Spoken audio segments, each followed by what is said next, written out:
Thank you. Thank you very much. That was quite a formal entrance. I thought we were just going to sit down and talk a little bit. We talk about exactly 1 year ago we had that big, beautiful victory. Exactly 1 year. And last night it was, not expected to be a victory. It was very Democrat areas, but I don't think it was good for Republicans. I don't think it was good. I'm not sure it was good for anybody. But we had an interesting evening, and we learned a lot. And we're going to talk about that, and I'll say a few remarks, and then after that I'll ask the press to leave. The press has been very, very nice to us the last couple of months. They were great to us in terms of the foreign visits with China, Japan, South Korea, Malaysia, and they were actually terrific. So I want to thank you for that. I'm sure you'll get back to your normal ways soon. But we did a great job over in China. And we've done a great job in turning off wars. We stopped 8 wars. And we have 1 to go, as you probably know, and that'll get stopped also.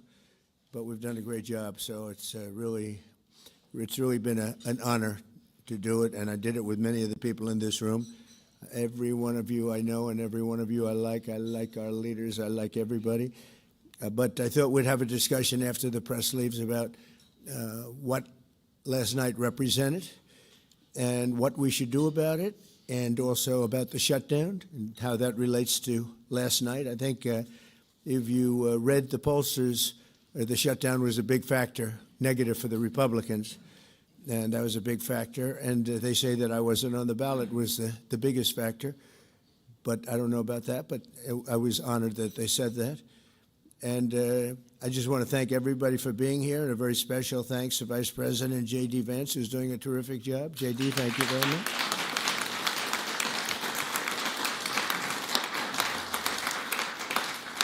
As well as the Senate leadership team that has been working very hard, working really, I will tell you, nobody's working any harder representing the American people, including Senator John Thune. John, thank you. Great job.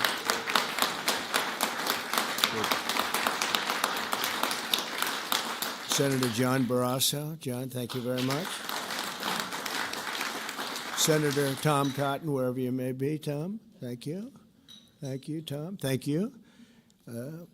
Senator Shelley Moore Capito, who's been very involved. Thank you, Shelley.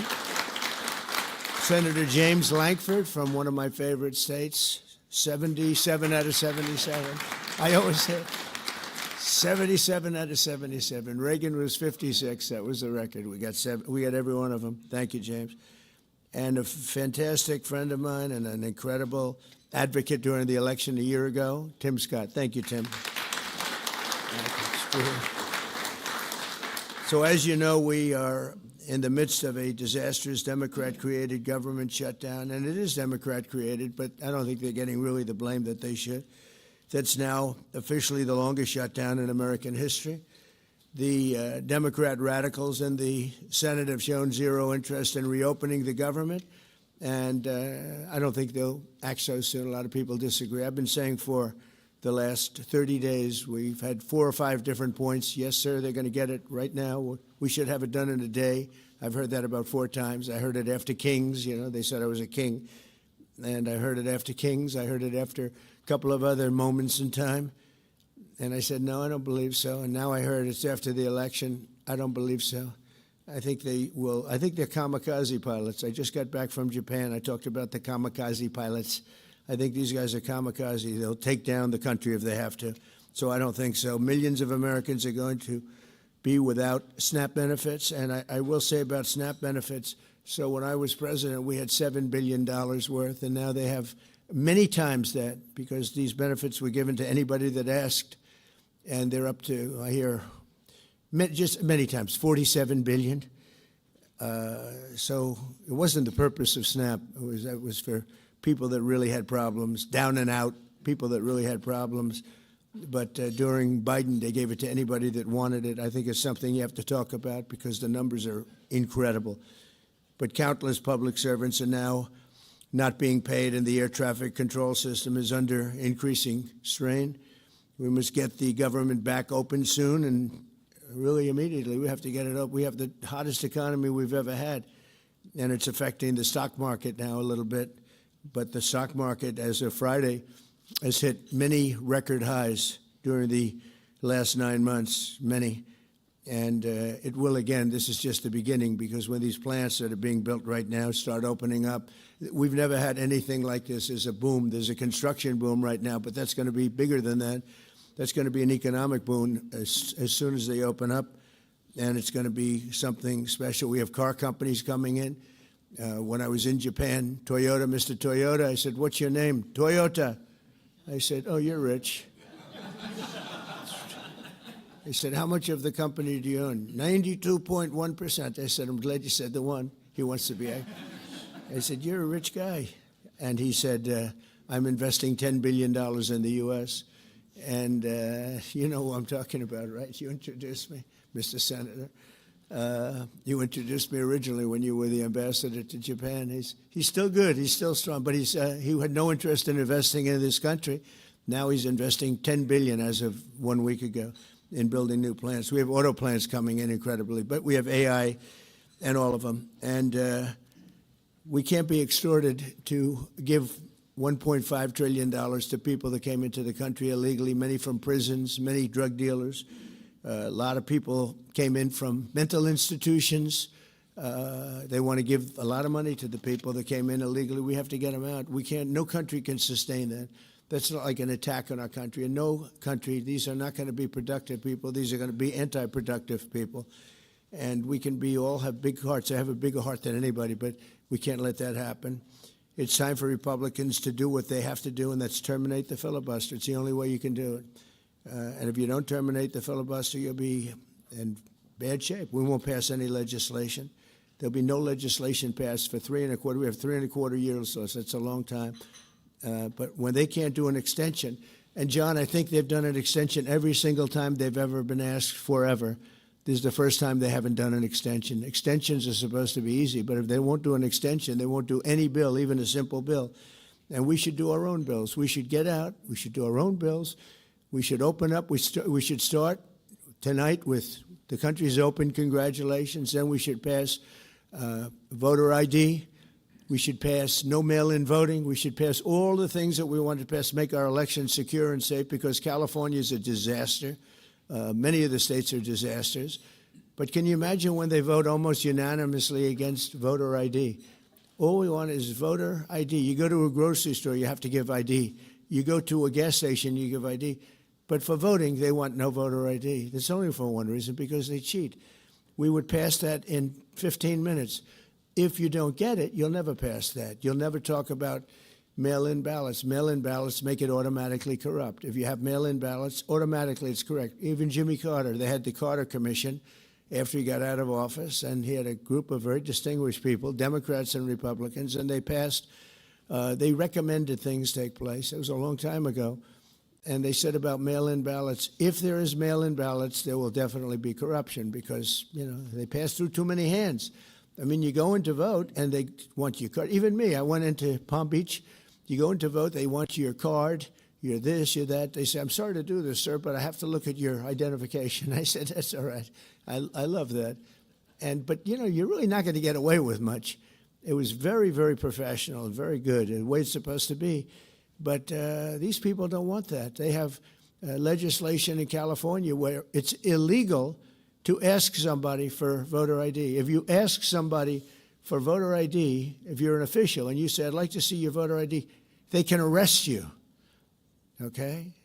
They can arrest you because they want to cheat, and they get away with it, and the Republicans let them get away with it, and we won't do that if we have the filibuster. So we're going to talk about that a little bit, and we're going to see if we can sway, because I know we have a lot of, not a lot, I'd say half feel this way, maybe a little bit less than half, and it's time to have a really good talk.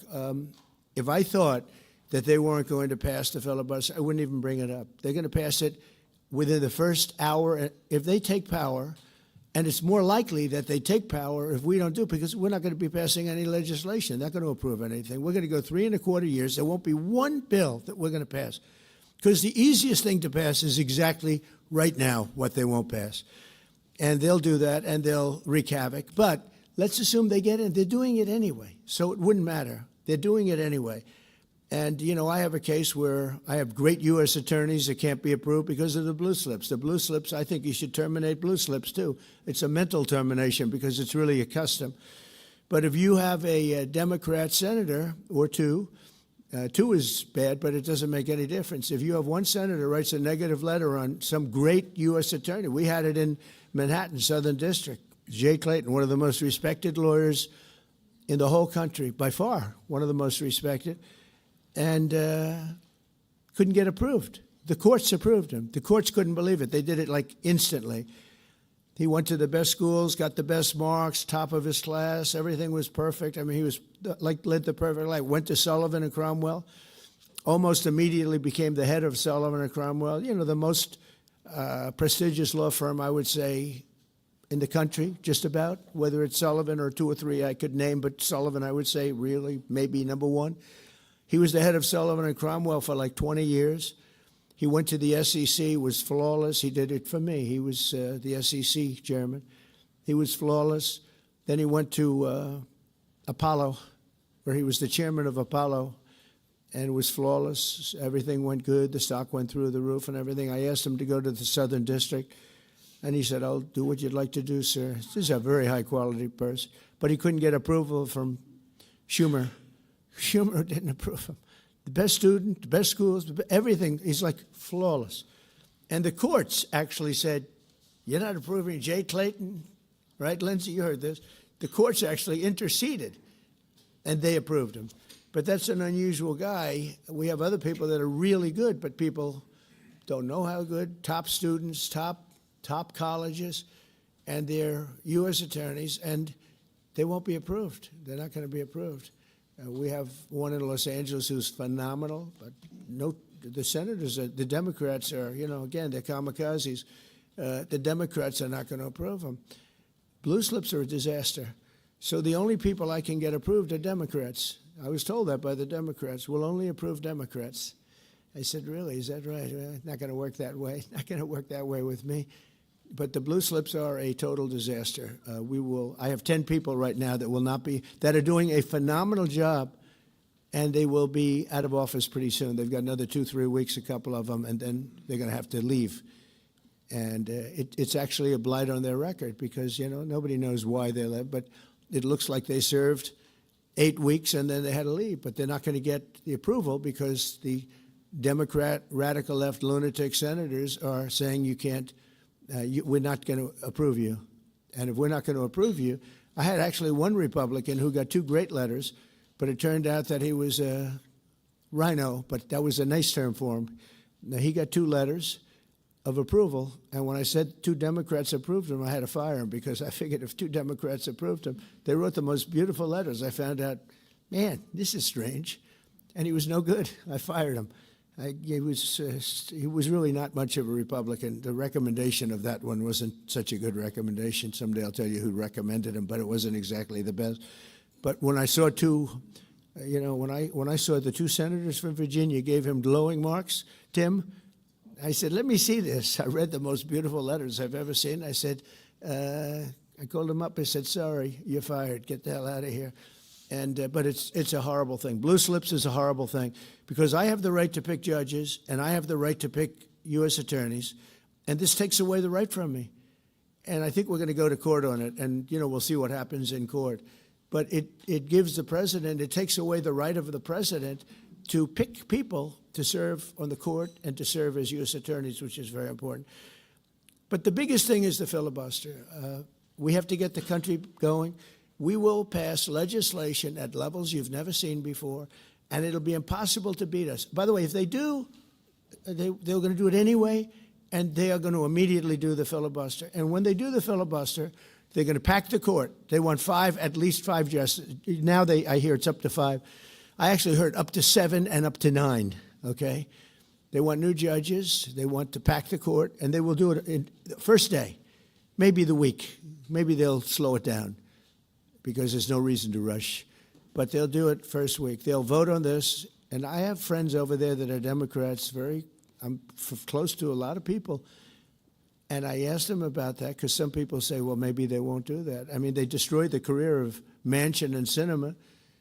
And they got them out. They were the only objectors. Nobody else is going to object. They're going to do it the first day. They're going to pack the court. They're going to make D.C. a state, and they're going to make Puerto Rico a state. So now they pick up 2 states. They pick up 4 senators, okay? You think you have problems? They're going to do all of the things. They're going to pick up electoral votes. It's going to be a very, very bad situation. And it's done. It's done. As soon as they attain power. Now, if we do what I'm saying, they'll most likely never attain power, because we will have passed every single thing that you can imagine that it's good and all good for the country. And there'll be no reason to. If we don't do that, people will say they're not doing much and they're in power. So the good news is we did the great, big, beautiful bill, and it's the greatest thing we could have done. And the smartest thing with John and our Speaker of the House, who's so good, Mike Johnson, we did all in one bill. If we didn't, John, it would be a problem, because, we would have gotten a small piece passed. A lot of people wanted to do that. A lot of people in the room wanted to do that. They went along with me and John and everybody, and we got this thing passed. Honestly, it's 4 years' worth of goodies. No tax on tips, no tax on Social Security, no tax on, think of it, no tax on overtime. It's an unbelievable tax cut for the workers and for business, where business is going to create jobs, and we're creating jobs at levels that nobody's ever seen before. All these things are good. We have to be able to get the word out. If we don't get the word out, we'll make it a very big mistake. So I have this long, beautiful, and very boring speech. I won't bother reading it, but because we can just start talking, and I think it's very important. We have to get the country open, and the way we're going to do it this afternoon is to terminate the filibuster. And it's possible you're not going to do that, and I'm going to go by your wishes. You're very smart people. We're good friends, but I think it's a tremendous mistake, really. It would be a tragic mistake, actually. It's time. It's time. If I thought they weren't going to approve, I'd sort of be with you. I'd be fine. I'd be neutral to with you.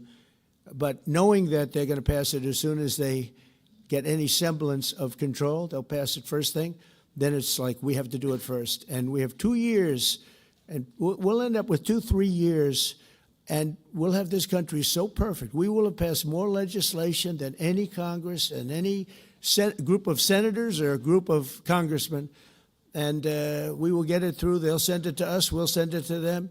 It'll be a beautiful machine. Otherwise, we're just going to sit around and argue with these people all day long, and they're highly unrealistic. Highly unrealistic. Many of them are radical left subversives, frankly.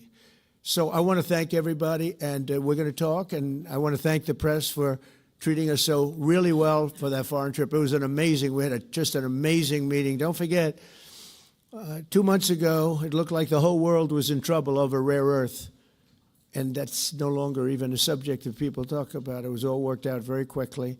Without tariffs, I couldn't have done it. I put a 100% tariff on China. As soon as I heard it, within 20 minutes, I put a 100% tariff on China. On President Xi, who's really a friend of mine, as much as he can be a friend. He's a tough man. He's a tough man. Smart man, actually. Very smart. The press doesn't like it when I call him very smart. They think I'm not supposed to call him smart. But he leads 1.4 billion people without question. In fact, during the meeting, we were there. A couple of you were there, and some of you saw it. So he's here, and he's got about 6 people on each side, and every one of those people was standing like this. They were at attention. And I made a comment to one of them, and I got no response. I said, "Are you going to answer me?" I got no response. And President Xi didn't let him have any. So if there's any question, I said, I want my cabinet to behave like that. That's the way. I'm demanding that I want them sitting up like that, Tim, just nice and straight. I never saw posture like that. I've never seen men so scared in their lives. They have the equivalent of a vice president. He was. I said, "Are you going to answer my question?" And he's like, he doesn't move. I said, "What's wrong with this guy?" "I will answer all questions." Why don't you behave like that? JD doesn't behave like that. JD buds into conversations. I want to have that for at least a couple of days, okay, JD? We'll keep you long term, but a couple of days of that would be very, very nice. Okay, I want to thank you, and we'll talk a little bit. And I see they set me up with a podium. I thought I'd just be sitting, but it's probably easier. I want to thank you all very much. Thank you to the press, and you can go, and we'll speak to you later. Thank you. I'm going to Miami to make a speech today at a big group, and we have a nice big crowd, and we'll see you there. A lot of you are traveling down with me. Thank you very much.